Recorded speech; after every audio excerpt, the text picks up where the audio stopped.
جنت البقیہ، اے جنت البقیہ، اے جنت البقیہ، اے جنت البقیہ، اے جنت البقیہ، اے جنت البقیہ۔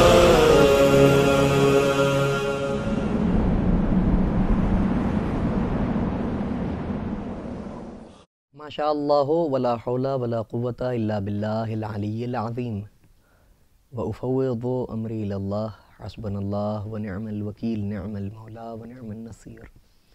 اعوذ باللہ السمیع العلی العظیم من الشیطان اللعین الرجیم، بسم اللہ الرحمن الرحیم، الحمد للہ رب العالمین وبہ نستعین وہو خیر الناصرین ومعین، وصلی اللہ علی محمد وآلہ الطیبین الطاہرین واللعن الدائمۃ الباقیۃ علی اعدائہم اجمعین من الآن الی قیام یوم الدین، اما بعد۔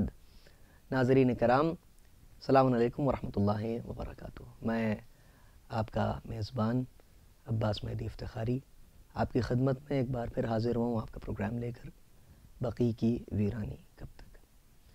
اور اس پروگرام کے عنوان سے ہی آپ حضرات خوب واقفیت رکھتے ہوں گے کہ ہماری گفتگو کا کیا موضوع رہے گا۔ ہمارے مہمان جتنے بھی یہاں پر تشریف لا رہے ہیں ان سے مسلسل جنت البقیع کے سلسلے میں گفتگو جاری و ساری ہے، اور ایک احتجاج کی یہ بھی شکل ہے کہ ہم اپنے اس پروگرام کے ذریعے سے حقائق کو لوگوں تک پہنچا رہے ہیں، اور مختلف شعبوں سے تعلق رکھنے والی شخصیات روزانہ ہمارے پروگرام میں تشریف لا رہی ہیں، اور ان سے ہم فیضیاب ہو رہے ہیں۔ وہ اپنے نظریات کا نہایت خوش اسلوبی سے اظہار کر رہے ہیں اور وہ آپ تک پہنچ رہا ہے۔ یقیناً آپ حضرات فیضیاب ہو رہے ہوں گے۔ آج بھی ہمارے اور آپ کے درمیان جو ایک معزز شخصیت ہے وہ محتاج تعارف نہیں ہے۔ بین الاقوامی لیول پہ انٹرنیشنلی اگر دیکھا جائے تو دنیا خطابت میں ایک ایسا نمایاں مقام آپ نے حاصل کیا ہے کہ اگر میں کچھ عرض کروں گا تو سورج کو چراغ دکھانے کے مانند ہوگا۔ میری مراد ہیں خطیب اہل بیت عالی جناب مولانا سید کاظم مہدی عروج صاحب قبلہ جونپوری۔ السلام علیکم ورحمۃ اللہ وبرکاتہ۔ قبلہ ہم آپ کا خیر مقدم کرتے ہیں اپنے پروگرام میں، اور جنت البقیع کے متعلق ہم جتنے بھی مہمان ہمارے پروگرام میں مدعو کیے گئے اور جو آئے، جتنی بھی معزز شخصیات یہاں پر تشریف فرما ہوئیں، ان سے ابتدائے کلام میں میں نے جو گزارش کی وہ یہی کہ اور ہمارے جو پروگرام میں چند سوالات ہیں گھوم پھر کر اسی کے دائرے میں ہماری گفتگو رہنا ہے کہ جو ہمارے جتنے بھی ناظرین ہیں ان تک حقائق جنت البقیع سے متعلق جو ہیں وہ پہنچیں، اور اس احتجاج کو اور زیادہ مؤثر بنانے کی تجاویز جو ظاہر سی بات ہے کہ ہر شخص جو یہاں کیا میں عرض کروں کہ شخصیات جو یہاں تشریف لاتی ہیں وہ اپنے اپنے زاویے سے نقطہ نظر سے اظہار کرتی ہیں ان تجاویز کا، اور ایک کوئی نہ کوئی ایک نئی بات اس میں رہتی ہے، پنہاں ہوتی ہے، پوشیدہ ہوتی ہے، جو ابھر کے سامنے آ جاتی ہے، اجاگر ہو جاتا ہے وہ پہلو۔ تو میں آپ سے جو پہلی گزارش ہے وہ یہی ہے کہ آپ جنت البقیع کا ایک مختصر تعارف اور جنت البقیع کی مظلومیت کیا ہے جو آپ نے ایک انالیسس کیا ہو، تجزیہ کیا ہو، وہ آپ ہمارے ناظرین کے سامنے آپ ارشاد فرمائیں۔ بسم اللہ الرحمن الرحیم۔ آپ کا خوبصورت سوال ہے جنت البقیع کی حیثیت۔ آثار قدیمہ جی، ساری دنیا میں، دنیا کی ہر تہذیب میں اور ہر زمانے اور ہر عہد میں اہمیت کے حامل رہے ہیں، سبحان اللہ۔ اور آثار قدیمہ کو زندہ رکھنا یہ قوم کے زندہ رہنے کی دلیل ہے۔ آثار قدیمہ ہی انسان کو اس کی تاریخ یاد دلاتے ہیں۔ بے شک۔ مزارات جنت البقیع کو صرف مزارات سمجھنا یہ ایک بڑی غلطی ہوگی. جی وہ تاریخ کے لیے ایک آثار قدیمہ کی بھی حیثیت رکھتے ہیں. جی اگر عمومی حیثیت سے دیکھا جائے آثار قدیمہ ہندوستان میں ہم لوگ بیٹھے گفتگو کر رہے ہیں تو آپ دیکھیں یہ رومی گیٹ اور امام بارگاہ یہ کیا ہے گورنمنٹ کی نگاہ میں یہ آثار قدیمہ ہے, ہسٹوریکل مونیومنٹس. ہسٹوریکل ہے. سمجھا آپ نے. اب کوئی بھی آنے والا جب اس عمارت کو دیکھتا ہے اگر وہ مذہبی نہیں ہے تو بھی وہ جاننا چاہتا ہے کون ہے, کس کی ہے, کب بنی تھی, کیا نوعیت تھی, کیا حالات تھے. اس سے وہ تہذیب کھلتی ہے, وہ تاریخ کھلتی ہے, جی وہ واقعات کھلتے ہیں, وہ پس منظر کھلتے ہیں. جی جی جنت البقیع کہنے کو قبرستان ہے جی مگر اپنے دامن میں پورے اسلام کی تاریخ سمیٹے ہوئے ہیں. بے شک لا ریب. پورے اسلام کی تاریخ سمیٹے ہوئے. جنت البقیع کے ساتھ ازواج سرکار ختمی مرتبت کی تاریخ بھی وابستہ ہے, بالکل. اصحاب کی تاریخ بھی وابستہ ہے, شہداء کی تاریخ بھی وابستہ ہے. کیا جنت البقیع میں شہداء احد دفن نہیں ہیں؟ بالکل ہے. ہیں. تو جنت البقیع کی اگر اس حیثیت کو باقی رکھا گیا ہوتا جی تو اسلام کی یہ تاریخیں بھی زندہ رہتی بالکل اور اسلام کا سر بھی افتخار سے بلند رہتا. بالکل رہتا. جنت البقیع کو منہدم کر کے اور اس کے آثار کو ضائع کر کے صرف قبروں کو نقصان نہیں پہنچایا گیا ہے جی جی بلکہ اسلام کی تاریخ کو نقصان پہنچایا گیا, اسلام کے تمدن کو نقصان پہنچایا گیا, ازواج مطہرات کی توہین کی گئی ہے, معصوم عالم کی اس میں ایک قبر عظیم ہے. بالکل بالکل پھر بالکل. اس میں 4 معصومین اور بھی مدفون ہیں. اور کریں آپ تو جو لوگ کے عصمتوں کی عظمتوں سے واقف ہیں بالکل ان کے لیے تو یہ ناقابل برداشت امر ہے. بالکل بالکل. لیکن میں ایک عام انسان کی حیثیت سے کہہ رہا ہوں جو دوسرے ادیان کے ہیں, دوسرے مذہب کے ہیں, جی وہ ان تاریخی حقائق سے ان قبروں کے ذریعہ آشنا ہوتے. بے شک. اور جب بات ان کے سامنے آتی یا وہ زیارت کرتے, جا کے دیدار کرتے, جی تو پھر انہیں یہ معلوم ہوتا کہ اس میں کس کی قبر ہے. جب قبر کی بات ہوتی تو وہ کون تھا, اس کی تاریخ کیا تھی, اس کی خدمات کیا تھی, وہ ساری باتیں نکلتی ہیں. بالکل بالکل تو بالکل. قبروں کا انہدام کر کے انہوں نے تاریخ کو پسپا کیا, تہذیب کو پسپا کیا, تمدن کو پسپا کیا, ہر اعتبار سے نقصان پہنچایا اور انتہائی جاہلیت اور ظلم اور زیادتی کا ثبوت دیا, بالکل. بلکہ غیر انسانی سلوک کیا. کیا بات ہے حضرات.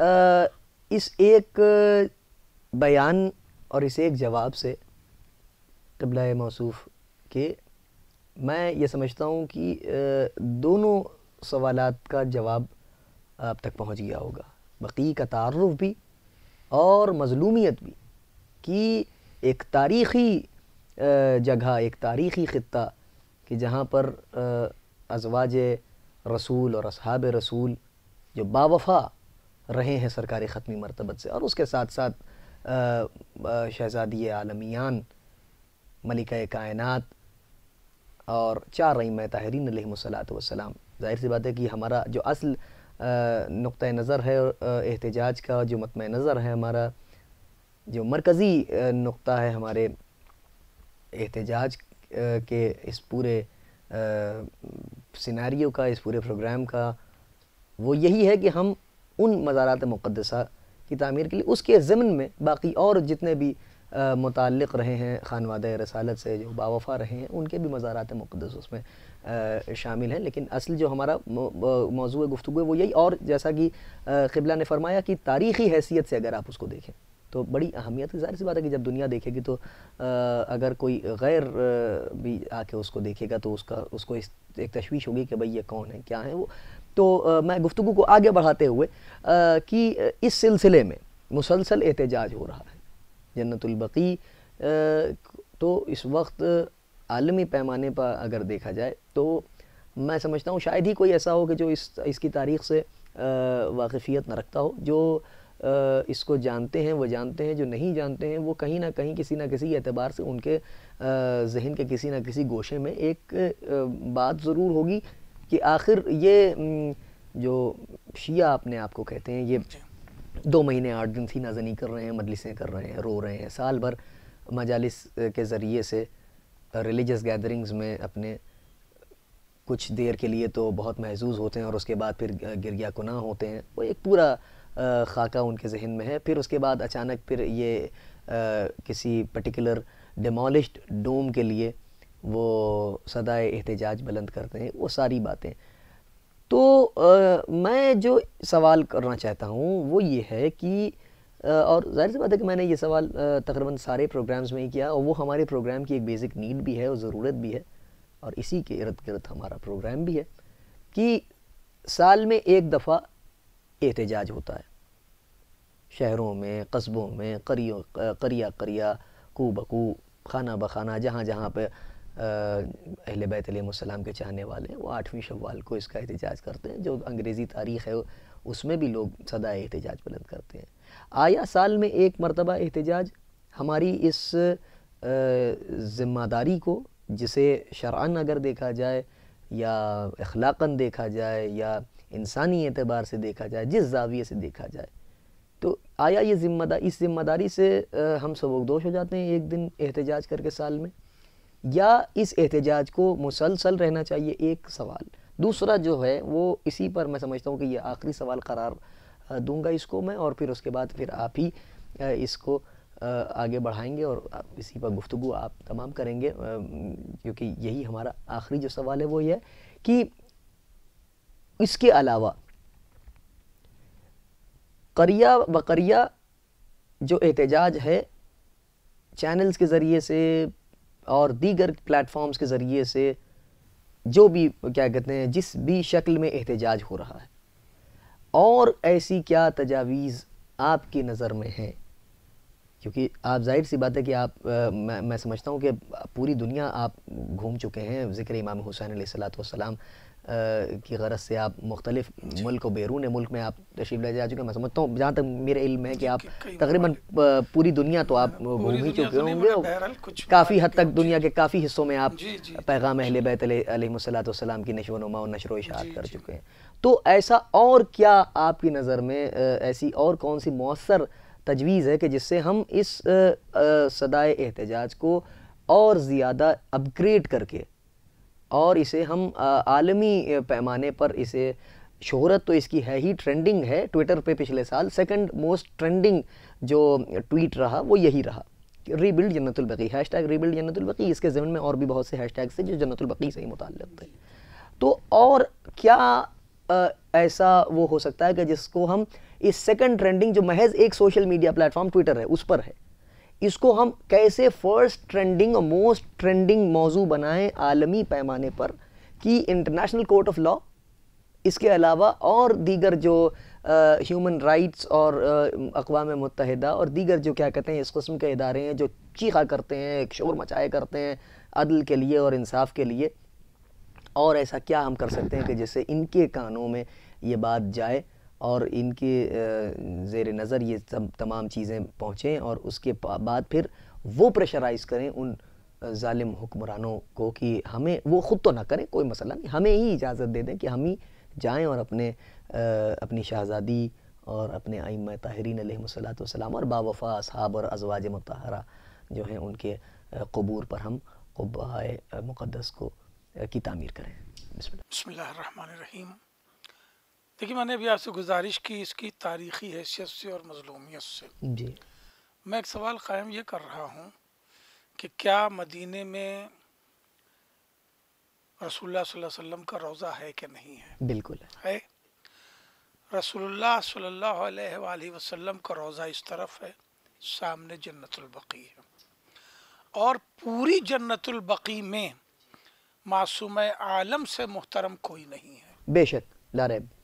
معصوم عالم سے زیادہ محترم ذات، کوئی شخصیت نہیں ہے، کوئی ذات نہیں ہے. اگر آپ قرآنی مناظر کے اعتبار سے دیکھیں تو قصہ میں معصوم عالم مقام تعارف میں ہے. سبحان اللہ. ٹھیک ہے.